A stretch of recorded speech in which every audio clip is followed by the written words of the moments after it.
I am Dr. Julianna Silberg, and I'm the Executive Vice President of an organization called the Leadership Council on Child Abuse and Interpersonal Violence. You can find us on the web at www.leadershipcouncil.org. If you go to our website, you'll see that we've collected lots of research information related to the problems that parents are having protecting their children in court. And we have many articles there that you can read. One of them that you'll see, I believe, on the home page is about myths about child custody. And some of those myths, I think many of you know firsthand, are actually myths, that women tend to make false allegations.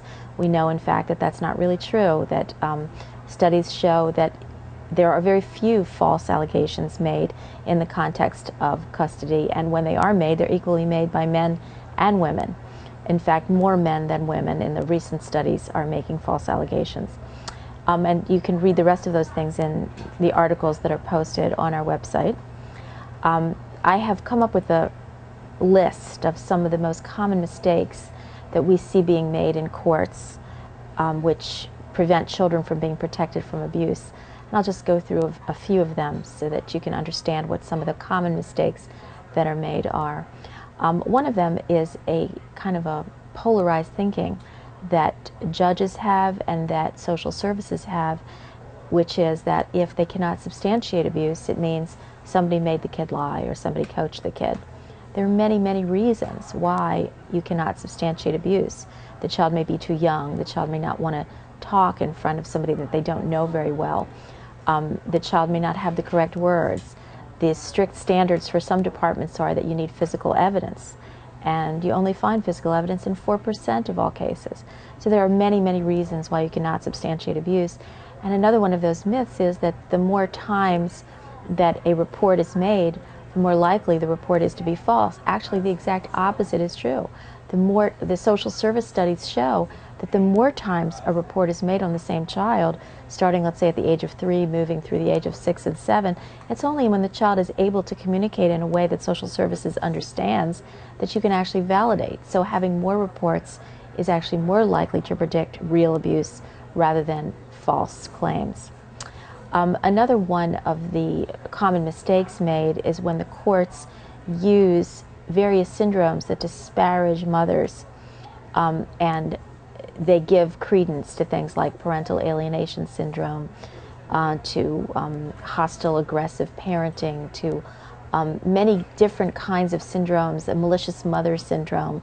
Recently, Munchausen by proxy is being used to discredit mothers. And there's a whole history of using syndromes in psychiatry and psychology that discredit mothers. They used to blame autistic children on refrigerator mothers. So there's a long history in psychiatry of trying to blame mothers for what they see happening with children. But most of it is really bogus, and we really need to look at the children.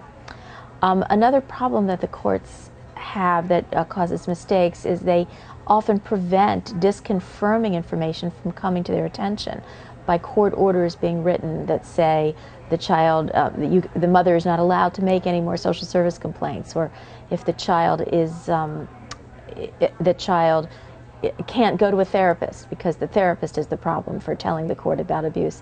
These kinds of things which limit the ability of a child to have a voice or a parent to have a voice are really harmful, and the courts need to build in ways to have regular, ongoing ways of monitoring what's happening rather than cutting off the potential for real or true information from coming to the courts. So this is some of the problems that we're seeing and some of the mistakes that courts are making. More of it is listed on our website. Feel free to go and explore and call us or write to us if you're looking for more information. Well, I think it's very important to hold people accountable to mistakes that they're making. If there's mental health professionals that have violated ethics by not reporting abuse, that needs to be reported to the boards in the various states. If there are attorneys that have misrepresented information or not been appropriate in their representation, grievances can be filed with the bars of each particular state. If judges have shown incredible bias, you can do motions to recuse them. There is a case, a very important one in Tennessee, where a judge was reprimanded for his actions on a case involving not protecting a child. The Leadership Council is willing to help with amicus briefs when cases go to an appellate level. So if you come to our website and write to us and you have a case that's at the appellate level of your state, we will look at it, we'll have our legal team look at it, and we may be willing to help with drafting an amicus brief. We also have amicus briefs posted on our website which have some important research on them. So if your attorney is writing a brief, they can rely on some of the information that we have on our website, which is helpful. I think it's very, very important that women begin to organize and to have a voice. There's a lot of organizations out there, and my dream is that all the organizations are going to come together under one basic umbrella. So it'll be an organization like MAD, Mothers Against Drunk Driving, that there is a fundamental organization that has immediate name recognition in the public, that they know that these are the women that have survived legal abuse. And I think that it's important, the time has come, the time is now, for women who are survivors of this horrible, devastating epidemic to come together and to have a voice. Children, I'm sorry to say that adults do get it wrong sometimes, but from all of the children that I have met who have gone through this, you're wonderful, amazing, strong, beautiful children, and you know in your heart that the mother that has been taken from you loves you dearly, dearly, and has been fighting for you, and the courts have not allowed her to have the voice and the power she needs to get you back. But you know in your heart how much she does love you, and you need to hold on to that.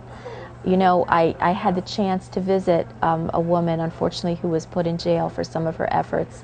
And I saw her children come to visit her, and they played a game through the glass where the children just put their hands on the glass, and the mother on the other side put her hands on the glass, and they tried to match the place that the hands of the child, she matched the place that the hands of the child were on the glass. And I thought, what a beautiful thing that is, that even with this mother being separated from her children in so profound a way, she found a way to play a game with them, to touch them, and to communicate to them, wherever you are, that's where I am, at least in my heart. And that's what the children need to know, that their mothers are feeling even when they cannot see them.